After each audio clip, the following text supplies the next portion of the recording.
My name is Catherine Weller, and I work here at Sam Weller's bookstore. And the first time I came into this bookstore, I was about 19. I didn't come here as a customer when I was younger, but there was this cute guy that I knew in the music scene, and I wanted to see if I could just see him in his environment. So I came into the store, and it was so big and so overwhelming that I walked in the door.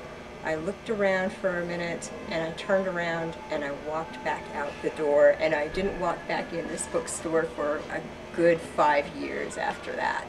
So it's really interesting to me that I ended up working here after all that time and marrying that cute guy that I didn't even have the wherewithal to track down that day. And the story I have is one of my favorite stories. It's from our 70th anniversary. That was when we had the tornado in Salt Lake City. So we had our 70th anniversary party going strong in the store. It was full of people. We had a band on the balcony over here that was playing Dixieland jazz. We were getting ready to have some people speak from the balcony. The whole floor was full of citizenry, and then all the lights went off. To provide a little bit of perspective, immediately before our 70th anniversary was when the street was torn up in front of our store for about 6 months, and it left us in a pretty precarious financial position.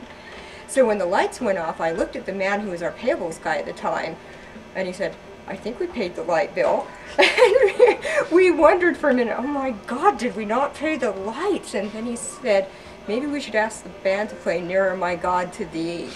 And we were just standing in the dark waiting for something to happen, and then the phone rang and rang and rang, and we finally caught on that there was a tornado that had landed outside and would tragically killed some people. And everybody left except for the staff, and we looked out the front door, and it was gridlock on Main Street. There was traffic just backed up. Nobody was going anywhere. So we decided we'd just kind of hang out and drink the wine that nobody was going to drink because our party was killed by the tornado. And we watched the traffic not move for a long time until a great big semi with Jaguars on it, who was trying to get his cars to a dealership, decided he was going to cut around all the traffic and drive up on where the track line runs, and he got his Jaguars caught on the track station across the street.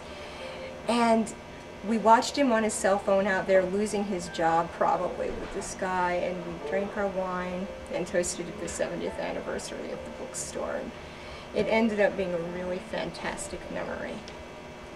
And that's what I got.